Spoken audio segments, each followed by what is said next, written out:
Notre débat porte sur la conférence des Nations Unies sur l'océan qui se tient jusqu'au 13 juin à Nice. On va se demander ce qu'on peut en espérer avec Sabine Roux-Bézieux. Bonjour. Bonjour. Bienvenue, vous êtes présidente de la Fondation de la mer et vous publiez ce livre avec Philippe Valette, L'océan préserver l'avenir de l'humanité, l'océan en 100 questions. C'est aux éditions Talendier. Clément Jeannot, bonjour. Bonjour. Bienvenue, vous êtes directeur de contenu à la Climate School d'AXA, créateur du cours Océan. Là, c'est l'océan en 10 vidéos, c'est ça ? Exactement, 10 vidéos en 1 heure. Et ben vous allez nous expliquer tout ça. Cette 3e édition de conférence sur l'océan, j'ai envie de dire seulement la 3e. Ça m'a étonné déjà qu'on s'en préoccupe depuis si peu de temps. Et déjà, on peut commencer par une question générale. Est-ce qu'on n'a pas trop longtemps, Sabine Roux-Bézieux, sous-estimé finalement le rôle de l'océan dans le combat qu'on mène contre le réchauffement climatique ? On a totalement oublié l'océan. On en est à la 3e conférence de l'ONU pour l'océan, alors qu'on va organiser en fin de 2025 la 30e COP pour le climat. Ouais. Donc l'océan, c'est le grand oublié des négociations internationales. Et nous, on est très heureux à la Fondation de la mer que cette conférence ait lieu en France. Je rappelle qu'on a le 2e espace maritime au monde. Donc on est co-organisateur de cette conférence et on en attend énormément. Oui. Alors justement, c'était ma question suivante. Si on rentre un peu dans le détail, parce que si j'ai bien compris, il ne faut pas non plus trop rêver, parce qu'il n'y a pas de mesures contraignantes qui vont en ressortir par un court terme. Qu'est-ce que vous en attendez, vous, cette conférence ? D'abord, nous, la Fondation de la mer, pour nous, c'est une opportunité incroyable parce qu'on rassemble les centaines d'associations de terrain qu'on finance au jour le jour, les scientifiques avec lesquels on travaille. On a nos partenaires, nos mécènes, et puis c'est une opportunité de porter nos plaidoyers auprès des pouvoirs publics français, européens et internationaux. Et alors, à l'international, l'agenda, c'est clairement de faire évoluer et avancer l'océan comme bien commun de l'humanité. Il y a toute une série de sujets qui sont à l'agenda. Il y a la question de la pêche, de la surpêche et de la pêche illégale. Il y a la question de la pollution par les plastiques. Il y a la question des grands fonds marins. Il y a la question de la montée des eaux. L'extraction minière. Exactement. Donc la liste est longue. Et finalement, quand on va rassembler une centaine de pays, peut-être 60 ou 80 chefs d'État et de gouvernement, plus les ONG, plus les entreprises, nous, on espère, et en tout cas, ça va être l'effort de toute l'équipe de la Fondation de la mer présente sur place dès aujourd'hui à Nice, pour faire avancer tous ces sujets.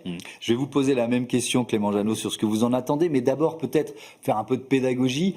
Cet océan, d'ailleurs, on dit l'océan parce que c'est un écosystème, toutes les mers et les océans du globe sont évidemment connectés. Les poissons, ils n'ont pas de frontières, ils se baladent. Donc l'océan, quelle part il prend dans la captation, dans la lutte contre le réchauffement climatique, il en absorbe combien en quelque sorte ? Alors il y a une phrase qui m'a marqué en préparant ce cours sur l'océan qu'on sort à la Climate School, c'est une phrase de l'océanographe Jean-Pierre Gattuso qui dit « Le climat est l'esclave de l'océan et en matière climatique, c'est l'océan qui mène la danse ». En fait, cette phrase, elle dit beaucoup de choses et ça permet de bien illustrer ce chiffre qui m'a aussi marqué en préparant ce cours. On sait que le réchauffement crée un surplus de chaleur dans le système terrestre, mais on peut se demander quelle est la part que prend l'océan absorbe de ce surplus. Est-ce que c'est 30, 50, 80%? En fait, c'est plus de 90%. Ça, ce chiffre, il est assez méconnu et il m'a surpris en le découvrant. Et en fait, ça montre bien à quel point l'océan est vital pour le climat et donc pour nos sociétés et nos économies. Et puis l'océan, par ailleurs, absorbe à peu près 25% de nos émissions. Mais l'océan, ça agit comme un peu une éponge. Et aujourd'hui, il ne peut pas suivre en fait le rythme qu'on lui impose. Et alors c'est ça aussi la question, et c'est ce dont on va parler, c'est-à-dire qu'à force de le fragiliser, pourra-t-il continuer de jouer ce rôle ? Qu'est-ce que vous en attendez, vous, de ce sommet de Nice ? Est-ce qu'il vous semble à la hauteur de cette urgence dont on parle ensemble ? Moi, ce que j'aurais envie dans ce sommet, c'est qu'on ne dise pas les mêmes choses qu'on ait déjà dit il y a 10 ou 15 ans. D'abord, en fait, l'urgence n'est pas la même. Elle s'est aggravée. C'est pour ça d'ailleurs qu'on a intitulé notre cours « Océan profond d'urgence ». Et puis, je pense qu'il faut dire les termes. Par exemple, sur la surpêche, la majorité des aires marines protégées ne protègent pas. Donc, il faut renforcer le niveau de protection, il faut le dire. Sur la pollution plastique, on a été, il y a quelques années, longtemps abreuvé d'images de sympathiques bateaux qui collectent le plastique à la surface. Mais il faut être clair, c'est anecdotique comme impact. C'est pas ça qu'il faut... C'est des microplastiques qui sont en dessous, quoi. Il y a deux choses. Effectivement, 99% du plastique est sous la surface. Et puis, la majorité, évidemment, est sous forme de micro, voire nanoplastiques. Et donc, la priorité, il faut le marteler, c'est d'agir à la source, sur la Terre, pour réduire la production plastique. Et ça, il faut l'action de tous, y compris de beaucoup d'entreprises qui ne se pensent pas en lien avec l'océan, alors qu'elles le sont. Alors qu'elles le sont directement. À Nice, la Fondation de la mer participe aux négociations dans la zone bleue. Alors c'est quoi cette zone bleue, Sabine Roux? Ce sont les mystères des négociations de l'ONU. Oui. Donc dans ces grandes négociations de l'ONU, il y a une zone bleue et une zone verte. Oui. La zone bleue, c'est l'endroit où se passent les négociations, donc les délégations officielles des pays qui sont présentes. Mais les organisations de la société civile, donc dont nous faisons partie, peuvent être accréditées auprès de l'ONU et participer et avoir accès au sein des seins à cette zone bleue. Donc vous serez au cœur des diplomatiques en quelque sorte de l'événement. Exactement. Vous avez physiquement les États et les délégations qui sont dans un hémicycle et les organisations de la société civile qui sont assises juste derrière et qui peuvent prendre la parole et qui peuvent intervenir. Donc sur ces questions, ces grandes questions d'environnement et en particulier l'océan, nous, la Fondation de la mer, on intervient, on prend la parole et on pousse un agenda d'une gestion durable de l'océan. Alors justement, avec notamment l'espoir d'un accord sur la conservation de la biodiversité, je simplifie, de la biodiversité marine. Alors, qu'est-ce qui peut se jouer là à Nice? Il faut un certain nombre de pays qui disent ensemble on est prêt à y aller et ensuite il y aura des négociations plus avancées, c'est ça?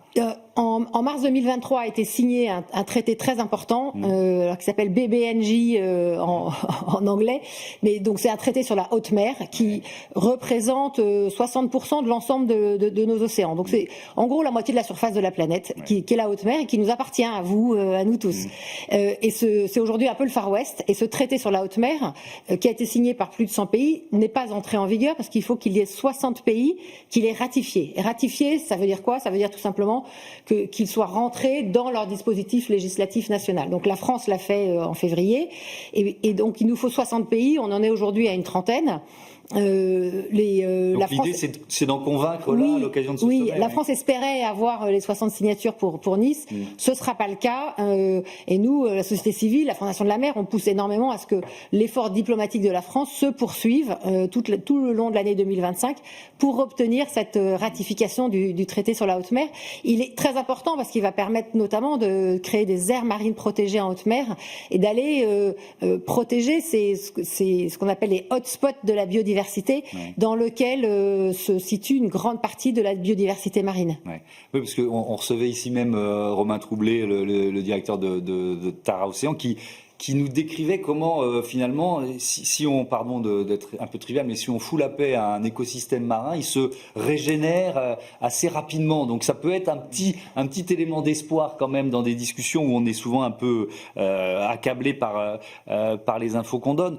Ce cours, vous l'avez pensé en perspective de ce sommet de Nice? Exactement, on a commencé à le construire il y a plus d'un an pour qu'il sorte à temps. Donc on est fiers d'avoir tenu les délais, mais surtout on est très fiers de pouvoir le présenter à l'UNOC, ce qui a été fait hier, et puis d'annoncer qu'il est ouvert gratuitement à tout le monde, tous les particuliers, les enseignants, les écoles, les entreprises. Alors pour le coup, notre modèle, c'est que les entreprises payent pour le diffuser en interne auprès de leurs salariés. Mais ça, c'est le principe de la Climate School, exactement. Hein. Et nos cours sont donc ouverts gratuitement. Et à chaque fois, nos cours, on les construit avec nos scientifiques en interne, climatologues, hydrologues, etc., et des scientifiques en externe. Et donc dans ce cours, on a interviewé Alexandra Terral du CNRS sur le microplastique, Hélène Sersky, une océanographe britannique, le physicien allemand Stefan Ransdorf, etc. Je sous-estime pas l'importance de la connaissance commune et du fait de devoir avoir comme ça un état de connaissance commune, mais après ça débouche sur quoi? Les entreprises, est-ce qu'elles vont je sais pas, faire évoluer leur modèle, se dire ok, alors, maintenant j'ai compris, il faut vraiment que j'arrête le plastique. Enfin, je simplifie, mais je suis complètement d'accord avec vous. L'éducation, c'est une brique. Maintenant, nous à la Climate School, on dit pas c'est ça qui va tout changer. On est bien d'accord. Il y a un enjeu qui est extrêmement politique, dans le bon sens du terme. Il faut qu'il y ait des réglementations. Donc ça, on est complètement d'accord. Maintenant, ce que je trouve intéressant dans cette histoire, et notamment dans ce cours, c'est qu'en fait, on peut donc nous, on s'adresse aux salariés d'entreprise, leur expliquer que pour la majorité des entreprises, ces entreprises et ces salariés vont se dire que leur entreprise n'a pas de lien avec l'océan, parce que leurs activités, a priori, n'ont pas de lien direct. Sauf qu'en fait, toutes les entreprises ont un impact sur l'océan, que ce soit via leurs émissions ou via leurs éventuelles pollutions. Il y a la pollution plastique dont on parle beaucoup, mais il y en a d'autres, et il y en a beaucoup qui se jouent sur Terre. Alors il y a plein d'enjeux, il nous reste 2 minutes 30, donc on va pas parler de l'exploitation des minières des océans, parce que je pense que technologiquement et financièrement, c'est quand même, il y a un risque, mais on en est encore très loin. En revanche, la pêche illicite, la surpêche, là, c'est vraiment un enjeu d'aujourd'hui, Sabine Roux-de-Mézieux. Sur quoi vous militez en la matière? Un poisson sur 5 qui finit dans nos assiettes est issu de la pêche illégale au niveau mondial. Un poisson sur 5. C'est un fléau mondial qui est lié au crime organisé. On retrouve du trafic humain, on retrouve du trafic de drogue dans la pêche illégale. Et donc, pour la combattre, il faut des efforts internationaux. À la Fondation de la mer, on a sorti une étude avec 89 préconisations il y a quelques mois, qui s'adresse à la France pour commencer par lutter contre la pêche illégale dans les eaux françaises. Parce que ça existe aussi dans les exactement, eaux françaises. Pas du simple barraconnage, de la vraie pêche illégale, par exemple dans les eaux de la Guyane. L'Union européenne, qui gère ces eaux européennes beaucoup mieux qu'il y a 30 ans, mais pour lequel il y a encore du travail à faire. Mais surtout dans la manière dont elle gère ses licences de pêche à l'international, quand on va pêcher au large des côtes africaines ou dans le Pacifique. Et puis au niveau international, pour se donner le corpus juridique pour empêcher cette pêche illégale qui vide les océans. Ouais. Ça veut dire qu'aujourd'hui, les États n'ont pas suffisamment d'armes juridiques pour contrer cette pêche illégale? Il manque des moyens juridiques, des moyens technologiques, des moyens militaires d'intervention et une volonté politique. Donc ça fait beaucoup de choses et on ne peut pas attendre. Oui. Avec un pays, c'est un peu l'éléphant au cœur de la pièce, c'est la Chine. 15% de la pêche mondiale. Alors la Chine, j'entendais la ministre de la Transition écologique espérer qu'elle soit bien représentée au sommet de Nice. J'ai pas eu l'info depuis, peut-être que c'est vous, Sabine Roux-de-Mézieux, qui pouvez répondre. Il y a une volonté chinoise ou il y a une hypocrisie chinoise, d'après vous, sur ce dossier? La Chine veut apparaître comme un bon élève sur toutes ces questions environnementales. Donc elle préside quand même aujourd'hui la FAO, donc l'agence de l'ONU sur l'alimentation, qui comprend la pêche. Et en même temps, elle ne produit pas ces chiffres. Dans nos études, on a essayé de comprendre l'évolution des flottes de pêche de la Chine depuis 30 ans. Et en fait, ils changent leur présentation tous les 3-4 ans, ce qui rend absolument impossible toute analyse. Donc c'est ça le paradoxe de la Chine, c'est que c'est le premier pays à pêcher sur la planète. Ils ont des flottilles de pêche de centaines de bateaux qui vont intimider les petits pêcheurs locaux. Et en même temps, ils essayent de se présenter comme les bons élèves de la planète. Donc c'est très important pour nous qu'ils soient présents à l'UNOC pour participer à ces négociations. Merci beaucoup, merci à tous les deux. Il y a donc ce cours en 1 heure vidéo, le cours Océan de l'AXA Climate School. Et puis donc ce livre en 100 questions, l'Océan en 100 questions, publié chez Talendier, coécrit avec Philippe Valette. Merci beaucoup à tous les deux. On passe à notre rubrique Startup.